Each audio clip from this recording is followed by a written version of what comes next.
बांग्लादेश में प्रदर्शनकारियों के भारी दबाव की वजह से प्रधानमंत्री शेख हसीना को सोमवार को पद छोड़ना पड़ा। आरक्षण के खिलाफ स्टूडेंट के नेतृत्व में लाखों लोग सड़क पर उतर आए। ये प्रदर्शनकारी 1971 के वॉर हीरो के परिवारों को सरकारी नौकरियों में 30% का आरक्षण देने का विरोध कर रहे थे।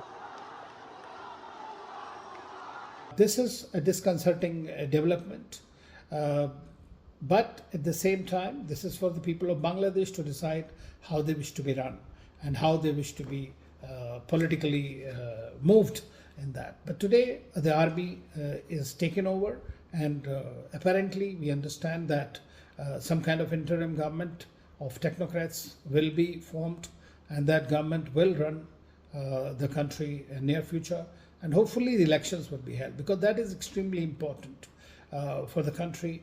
Because if the army continues to, or wishes to continue in power, like it does have a history of coups and others, and then we might see a bigger problem in the country and the region.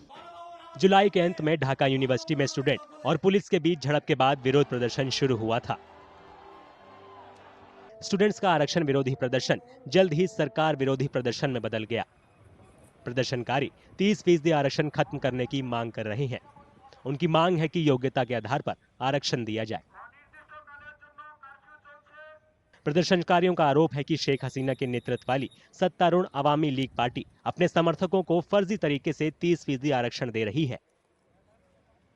The system which she made in taking the people into government service and also students into various universities, the percentage for selection was too high, which was not acceptable to not only to the students but also to the people as a whole.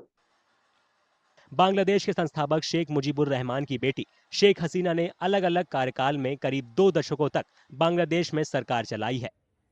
आरक्षण के विरोध में शुरू हुए विरोध प्रदर्शन में 300 से ज्यादा लोगों की जान जा चुकी है।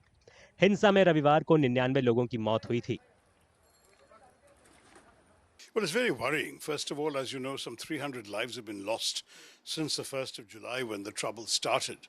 And that's already been a matter of grave concern to all of us, because Bangladesh is our neighboring country. The people there are our own brothers and sisters, or cousins at the very least.